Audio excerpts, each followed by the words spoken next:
Assalamualaikum teman-teman, balik lagi sama gue. Wow. Apa kabar kalian semua? Semoga kalian semua yang menonton video ini diberikan kesehatan, dilancarkan rezekinya, dan selalu dimudahkan urusannya, dan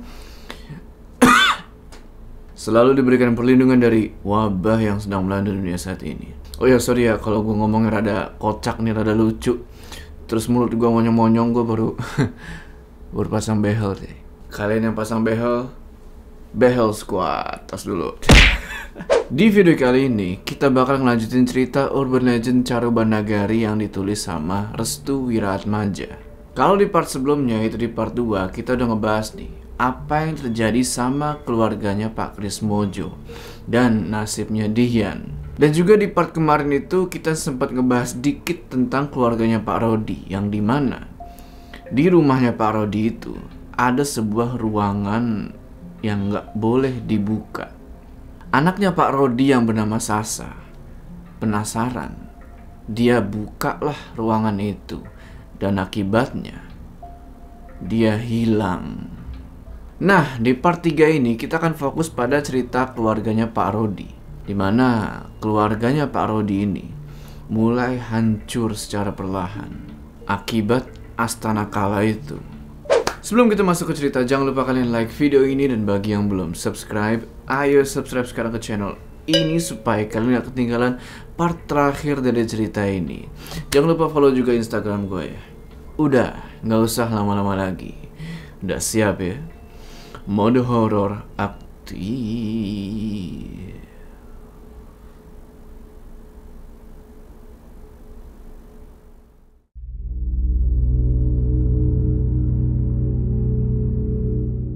Bagi yang masih bingung sama Astana Kala, gampangnya gini deh.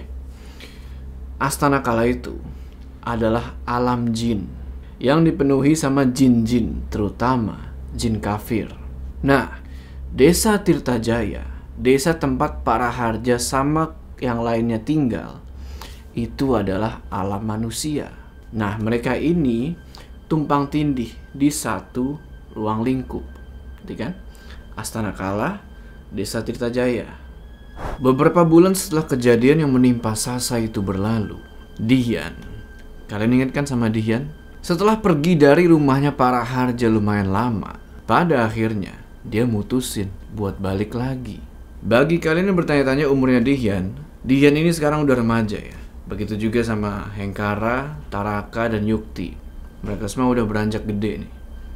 Dian menghadap ke ayahnya dan bilang kalau dia pengen balik kayak dulu lagi. Para Harja cuman diem di situ. Taraka, Yukti, sama Hengkara minta ke ayahnya supaya ngizinin Dian buat balik lagi. Pada akhirnya, para Harja ngizinin. Tapi, Dian harus ngelaksanain sebuah ritual, yaitu ritual pelepasan kewan. Ritual pelepasan itu dilaksanain di malam Senin Pahing. Dian akan dibawa ke sebuah sungai yang dimana si Kalanggending muncul. Dian pun menerima karena dia pengen ngebuktiin kalau dia ini emang bener-bener pengen berubah. Tepat tengah malam Senin Pahing, para Harja pun ngebawa Dian pergi ke sungai itu. Ngelihat itu, Yukti cuma nunduk. Dia masih keinget sama kata-kata lelayu itu, bahwa kemungkinan besar keluarganya namanya bakal dicantumin di buku itu. Sekitar 30 menitan, proses ritual itu pun selesai. Dian jadi kelihatan lebih bugar. Tapi para Harja masih gak percaya kalau Dian dengan segampang itu keluar dari jeratan kewan. Yukti nanya ke Taraka, "Mas, apakah Mas Dian baik-baik saja?" Dia emang kelihatan sehat, tapi dalam dirinya masih ada yang salah. Dian pun jalan menuju ke tempatnya Taraka dan Yukti. Di situ dia kelihatan agak sombong dan ngebusungin dadanya di depan Taraka. Dia bangga di situ karena ritualnya berhasil tanpa kendala.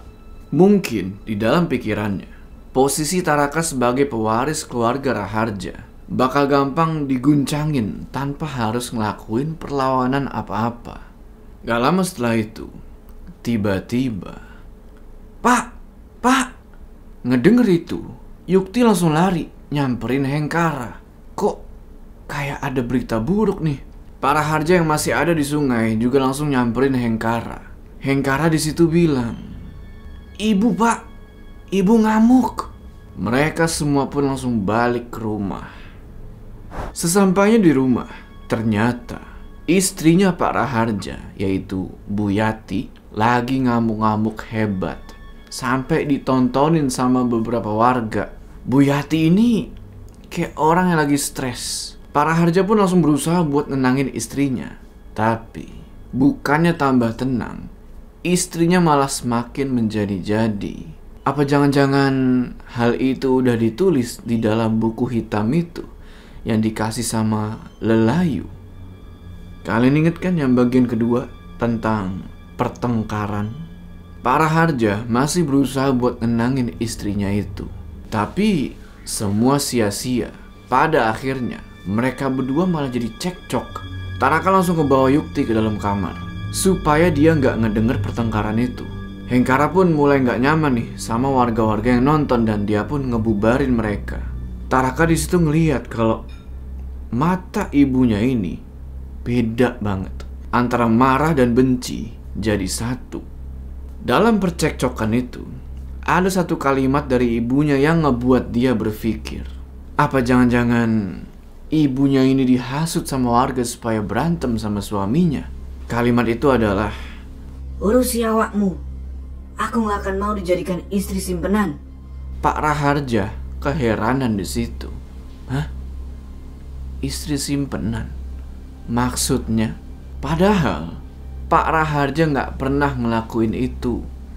Belum selesai masalah itu, datang lagi Dian memperkeruh suasana. Dian menuduh Pak Raharja kalau selama ini kenapa cuma Taraka dan Hengkara yang diperhatiin. Pada akhirnya Dian, Taraka, dan Hengkara pun berdebat tuh. Mereka berantem juga. Sementara itu, di dalam kamarnya, Yukti penasaran nih sama bagian kedua dari buku itu. Dibukalah sama dia. Dan bener aja, di situ tertulis bagian kedua, pertengkaran tak berujung. Yukti cuman bisa diem di situ. Dia nangis sambil nutup telinga pakai bantal. Kita balik lagi ke Pak Raharja. Beliau kayaknya udah nyerah ngadepin istrinya yang salah paham itu. Pada akhirnya dia mutusin buat masuk ke kamar dan ngunci pintunya. Hengkara dan Taraka pun sama. Mereka berdua balik ke kamar, ninggalin ibunya dan Dian yang lagi aneh itu. Kalau Dian sih udah aneh. Ternyata Dian yang sekarang yang udah habis di ritual gak ada bedanya sama yang dulu. Semenjak kematian Pak Krismojo, gilanya Sampan dan Bu Sirna yang sakit, sepertinya beberapa warga desa itu ada yang punya rencana buat ngehancurin keluarganya para Harja diam-diam. Di dalam kamarnya, Yukti mikir nih, gimana caranya melenyapkan buku itu? Apakah dibakar atau dibuang gitu aja? Supaya hidupnya dia bisa balik normal lagi. Mikir-mikir, pada akhirnya dia mutusin buat ngebuang buku itu di sungai deket rumahnya. Singkat cerita, dibuanglah buku itu di sungai kan, dan buku itu pun hanyut ke bawah air. Tapi yang jadi pertanyaan, apakah dengan begitu sosok Lelayu tersebut bakalan pergi dari Yukti? Sekarang kita akan bahas apa yang terjadi sama keluarganya Pak Rodi. Ingat kan sama anaknya Pak Rodi yang namanya itu Sasa dan Susi? Sasa kan dinyatakan hilang. Nah, sekarang kita akan fokus ke saudarinya, yaitu Susi. Suatu waktu, Susi ini bisa dibilang lagi galau. Di satu sisi dia kepikiran sama Sasa, hilang gak tahu kemana.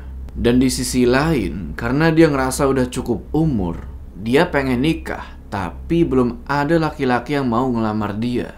Dia pergilah tuh ke sungai, buat nyari ketenangan. Pas lagi bengong gitu kan di pinggir sungai, tiba-tiba dia ngeliat kok kayak ada sebuah buku hitam yang nyangkut. Karena penasaran, dia ambillah buku itu. Dan anehnya, buku itu nganyut di sungai, tapi gak basah sama sekali. Susi pun ngebawa buku itu pulang ke rumah. Sesampainya di rumah, dia langsung masuk ke dalam kamar. Dia perhatiin buku yang dibawa itu kan. Buku opo iki? Terus dia bukalah buku itu dan dia baca. Susi gak ngerti kan apa maksudnya ini. Pada akhirnya dia bodo amat lah, dan dia taruh buku itu di atas meja belajarnya. Setelah itu dia pergi ke kasurnya dan tiduran. Di situ dia kepikiran sama saudarinya, Sasa. Dia yakin kalau Sasa itu masih ada. Sampai gak lama kemudian dia ketiduran. Nah, di dalam tidurnya itu dia mimpi ketemu sama sosok wanita kurus. Wanita kurus itu bilang kalau adiknya terjebak di Astana Kala. Familiar sama sosok itu? Dalam mimpi itu juga, Susi juga dikasih lihat kalau adiknya ini dijadiin budak, disuruh ngangkat-ngangkat barang dan segala macem. Susi terus nanya ke sosok wanita kurus itu, bagaimana Sasa? Dan sosok itu cuman senyum, yang artinya mungkin Sasa masih bisa diselamatin.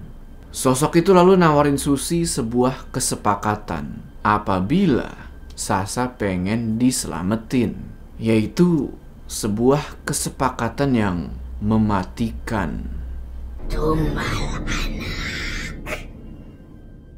Bagi yang belum ngerti, jadi gini nih. Kalau Sasa pengen diselamatin, harus ada seorang anak yang ditumbalin. Masih di dalam mimpi itu, Susi heran. Lah, dia aja belum nikah, terus gimana caranya punya anak? Lelayu itu ngasih tahu kalau nanti bakalan ada seorang pria yang datang dari luar desa ngelamar dia. Dan nanti Sasa bakal dibalikin lagi ke alam manusia, yaitu ke desa Tirtajaya. Tapi itu cuman buat sementara, karena kontraknya masih jalan.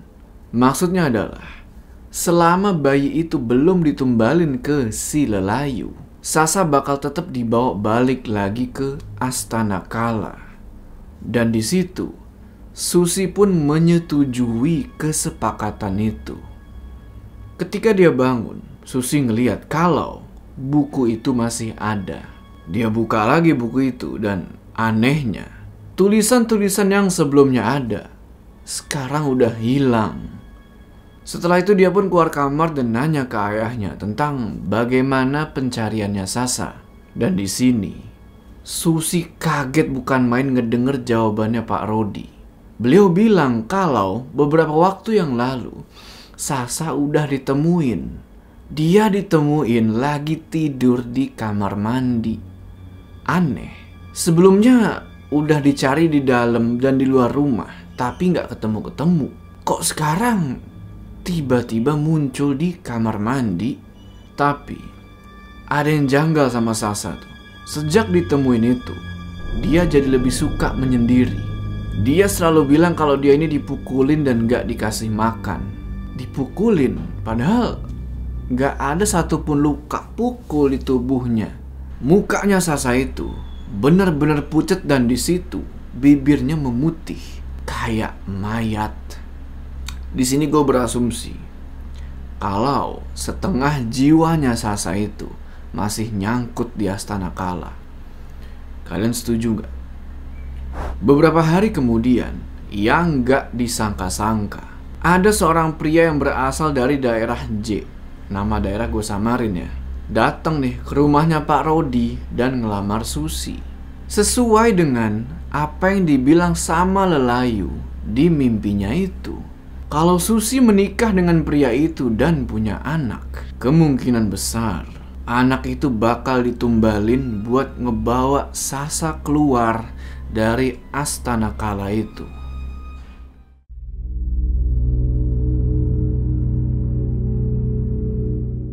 Pada akhirnya Susi menikah sama pria itu.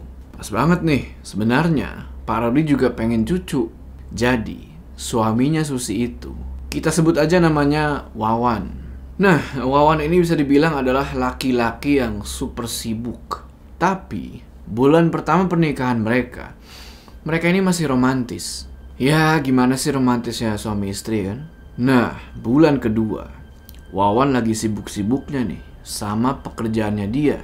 Dan dia udah mulai jarang banget ngasih perhatian dan kasih sayang ke Susi. Sampai bulan ketiga pernikahan mereka, Susi dikabarin hamil. Wawan cukup bangga ngedenger itu. Pak Rodi dan istrinya jadi lebih sayang ke Susi daripada ke Sasa. Padahal Sasa yang lagi butuh banget perhatian ini, secara dia masih beresiko buat dibawa lagi ke Astana Kala. Susi udah tahu kalau anak yang ada dalam kandungannya itu bakal dijadiin tebusan buat Sasa, tapi dia nggak cerita apa-apa ke adiknya itu. Sampai suatu ketika, Sasa nanya, Mbak, tahu tentang Astana Kala nggak? Astana Kala itu apa? Itu loh, tempat di mana para manusia dijadikan budak. Di sana banyak sekali demit yang transit. Kamu mimpi kali. kalau emang mimpi, terus gimana caranya? Sasa tiba-tiba hilang, terus muncul lagi di kamar mandi. Susi di situ berusaha buat menghindari pembahasan tentang Astana Kala. Setelah pembicaraan itu, Susi pun pergi ke kamarnya buat ngecek buku hitam tersebut. Dan ternyata buku itu masih ada, masih kesimpan rapi di rak bukunya. Sehabis itu dia pun mutusin buat tidur. Nah, di dalam tidurnya ini dia mimpi kedatangan sosok Lelayu itu lagi. Lelayu itu minta ke Susi supaya nanti dia berlakukan sebuah acara yang namanya itu Genteng Sumeser. Sorry ya kalau gue salah baca atau gimana nih. Jadi Genteng Sumeser itu adalah salah satu adat Jawa, yang dimana kita ngambil makanan dengan nukerin potongan genteng. Itu dilakuin pada bulan kelima atau bulan ketujuh kehamilan. Tujuannya adalah supaya diberi kelancaran sampai kelahiran nanti. Tapi yang mengherankan adalah kenapa Lelayu minta itu? Susi pun kebangun dari mimpinya. Sontak dia langsung megangin perutnya tuh. Dia mendadak jadi takut kalau nanti anaknya bakal dijadiin tumbal buat ditukar sama adiknya, Sasa. Tapi mau gimana lagi, dia udah menyetujui kesepakatan itu. Sampai akhirnya Susi mutusin buat cerita ke bapaknya tentang hal itu. Tentang Lelayu, tentang buku, tentang acara, tentang Sasa, dan tentang tumbal anak. Ngedenger itu, Pak Rudi shock. Tapi dia tetap berusaha buat tenang dan bilang, "Nak, jangan dipikirkan. Nanti jabang bayimu stres." Pak Rodi juga minta ke Susi buat jangan sampai cerita tentang hal itu ke anggota keluarga lainnya, terutama ke suaminya. Susi pun mengiyakan. Seiring berjalannya waktu, perutnya Susi pun semakin membesar dan sekarang usia kehamilannya udah mencapai 7 bulan. Wawan yang tadinya super sibuk pun sekarang udah gak lagi pulang malam, karena dia mesti merhatiin istrinya yang lagi hamil itu. Suatu ketika, Susi pergi nih ke warung. Pengen beli sayuran dan makanan-makanan pokok lainnya. Mau masak ceritanya. Di tengah perjalanan, dia ketemu sama Yukti. Susi kaget di situ. Dia berusaha buat malingin mukanya dari Yukti. Takutnya Yukti ini nanti nanya yang macem-macem. Tapi tiba-tiba, "Mbak, di belakang Mbak siapa?" Makin kaget Susi di situ. Kok Yukti bisa ngelihat Lelayu itu? Padahal kan bukunya udah berpindah tangan. Apa karena Yukti udah pernah berinteraksi sama Lelayu sebelumnya? Susi terus nanya, Ada apa, Dek Yukti? Mbak, itu siapa? Yukti terus meraktekin posisi sosok itu. Jadi sosok itu lagi megangin perutnya Susi kayak gini nih. Lu tau kan dipeluk dari belakang tadi kayak gini nih. Yukti tiba-tiba histeris di situ. Mbak, jangan ngedeket. Sana pergi. Yukti langsung lari sekencang-kencangnya. Di saat yang bersamaan, tiba-tiba perutnya Susi mengalami yang namanya kontraksi. Dan dia pun mutusin buat pulang ke rumah. Sesampainya di rumah, dia nggak jadi masak dan mutusin buat pergi ke kamar terus rebahan di atas kasur. Sampai akhirnya dia ketiduran. Di dalam tidurnya itu, lagi-lagi dia dimimpiin sama sosok Lelayu. Lelayu itu ngejelasin kalau sebelum buku itu jatuh ke tangannya dia, Yukti adalah pemegang sebelumnya. Karena Yukti nggak bisa ngelanjutin bagian kedua, dia buang buku itu sampai pada akhirnya Susi temuin buku tersebut di sungai. Sejak pertemuannya sama Yukti sewaktu mau ke warung, Susi paham kalau Yukti sebelumnya udah pernah berurusan sama Lelayu itu. Secara Yukti bisa ngeliat siapa yang ada di belakangnya Susi. Setelah dapat mimpi itu, Susi jadi ketakutan dan mutusin buat gak keluar rumah selama beberapa hari. Selain itu, dia juga jadi agak pendiam. Singkat cerita, tibalah hari dimana acara Genteng Sumeser itu dilaksanain. Banyak warga-warga yang datang ke acara itu. Susi dirias udah kayak ratu, pakai kalung melati dan baju yang dilapisin sama kembang-kembangan. Sebelum acara dimulai, Pak Rodi ngasih sambutan dan ngasih tahu kalau usia kandungan anaknya itu udah menginjak 7 bulan. Setelah itu, para warga pun berbondong-bondong nyari potongan genteng buat nanti ditukar sama makanan. Keluarga para Harja juga ikut ngeramein acara itu. Termasuk Taraka dan Yukti juga datang. Kecuali Dian yang emang dia nggak ikut secara nggak ada di rumah. Nggak tahu dia pergi kemana. Saat itu, Susi ngeliat Yukti lagi ngumpet di belakangnya Taraka. Kayak orang yang ketakutan. Mungkin dia masih ngeliat Lelayu itu di sampingnya Susi. Nggak lama kemudian, para Harja nyamperin Susi dan Pak Rodi. Beliau terus ngasih potongan genteng dan bilang ke Pak Rodi, "Anakmu terkena Lelayu, Pak." Pak Rodi cuma diem. Dia terima potongan genteng itu terus ditukar sama makanan.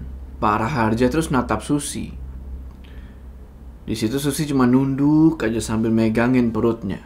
Sampai akhirnya Pak Rodi bilang, "Pak, jangan campuri urusan anakku." Para Harja nggak ngomong apa-apaan lagi. Setelah itu dia terima makanan dari Pak Rodi dan dia pun balik ke tempatnya semula. Lalu dia kasih makanan itu ke Yukti. Di situ para Harja bilang, "Yang kamu katakan benar, Nduk. Lelayu itu tidak mau lepas sebelum korban selanjutnya jatuh. Oh iya, kemana Sasa?" Sasa ada, tapi semenjak beberapa bulan terakhir, dia mutusin buat ngurung diri di dalam rumah, buat ngehindarin fitnah dan kesalahpahaman warga. Dengan kata lain, supaya para warga ini jangan sampai berpikiran kalau diadainnya acara Genteng Sumeser itu karena ada hubungannya dengan Sasa. Secara kalau Sasa keluar nih, terus para warga ngelihat kondisi Sasa yang kayak gitu, mereka pasti mikir yang aneh-aneh. Kenapa nih Sasa? Ketika waktu kelahiran bayi itu dirasa udah deket banget, banyak warga nih yang berbondong-bondong ngedatengin rumahnya Pak Rodi. Di situ para warga ngelihat Sasa muncul dengan pala nunduk dan langkah kaki yang berat. Susi bilang ke para warga kalau Sasa ini cuman lagi gak enak badan aja. Tapi ada hal lain yang ngebuat warga curiga. Beberapa dari mereka ngelihat ada sebuah ruangan yang terkunci di samping kamar mandi. Para warga sempat nanya tentang ruangan itu ke Susi, dan Susi di situ nggak ngejawab. Dia cuman senyum. Pada akhirnya, waktu yang ditunggu-tunggu pun tiba. Susi ngerasain kontraksi hebat di perutnya. Dia lalu minta ke orang tuanya buat ngebawa dia ke dukun beranak. Tepat pada malam 1 Suro, dibawalah dia tuh ke dukun beranak. Kepercayaan warga-warga sekitar, anak yang lahir pada malam 1 Suro adalah sebuah petaka yang tersembunyi. Singkat cerita, proses melahirkan pun dimulai. Semuanya udah pada tegang tuh. Apakah anaknya Susi bisa diselamatin? Setelah bayi itu keluar, hening. Gak ada tangisan, gak ada suara bayi, dan gak ada pergerakan dari bayi itu. Yang ada cuman tubuh bayi yang kaku dan membiru. Bayi itu meninggal. Semua yang ada di ruangan itu nangis gak percaya. Bayi itu benar-benar meninggal dunia. Ternyata apa yang dibilang Lelayu itu benar. Anak Susi jadi korban kedua dari pertimbangannya Lelayu. Dan gak lama kemudian Susi pun pingsan.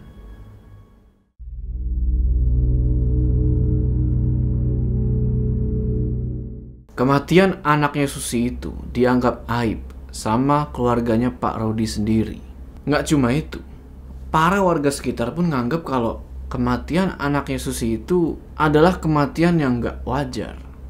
Di makam di mana anak itu dikubur, Wawan, suaminya Susi, ngerasa kalau emang kematian anaknya itu emang nggak wajar dan ada sesuatu yang ditutup-tutupin sama Pak Rodi. Dia pun mencecar Pak Rodi dengan berbagai pertanyaan. Awalnya Pak Rodi gak mau cerita, tapi karena ditekan terus sama Wawan, akhirnya beliau ngomong juga. Pak Rodi bilang, "Kamu pernah dengar tentang Astana Kala?" Astana Kala? Iya, Astana Kala adalah tempat di mana bersemayamnya para jin kafir yang menguasai tempat tersebut. Lalu apa hubungannya dengan anakku? Anakmu telah menjadi pertimbangan dari Astana Kala. Ada harga yang harus dibayar ketika seseorang telah memasukinya. Maksudnya? Anakmu adalah harga dari keselamatan Sasa karena dia telah memasukinya. Wawan kaget bukan main di situ. Dia langsung emosi ngedenger penjelasannya Pak Rodi. Maksudnya apa? Susi telah melakukan perjanjian dengan Lelayu. Sesaat sebelum Sasa ditemukan, Susi sudah lebih dulu menukar bayinya kepada Lelayu. Wawan pun makin marah di situ. Dia lalu ngedorong mertuanya sampai dia nyium tanah tuh. Tapi di situ Pak Rodi nggak balik emosi atau ngelawan. Dia cuma bisa minta maaf. Perasaan Wawan yang campur aduk, marah, kesel, sedih. Dia cuma bisa nangis di makam anaknya itu. Ngelihat itu, Pak Rodi pun bangkit dan ninggalin Wawan sendirian. Karena dia tahu kalau Wawan ini lagi butuh waktu buat sendiri. Kejadian yang menimpa keluarganya Pak Rodi itu sampai juga ke telinganya Pak Raharja. Dan hal tersebut ngebuat dia nggak tenang. Pak Raharja pun ngomong ke Yukti, Astana Kala harus ditutup paksa. Apakah bisa Astana Kala itu ditutup paksa? Tonton di part selanjutnya buat tahu akhir dari cerita ini. Sebelum kita berpisah, jangan lupa kalian like video ini, dan bagi yang belum subscribe, ayo subscribe sekarang ke channel ini supaya kalian gak ketinggalan part terakhir dari cerita ini. Gua Jo, sampai ketemu di part selanjutnya.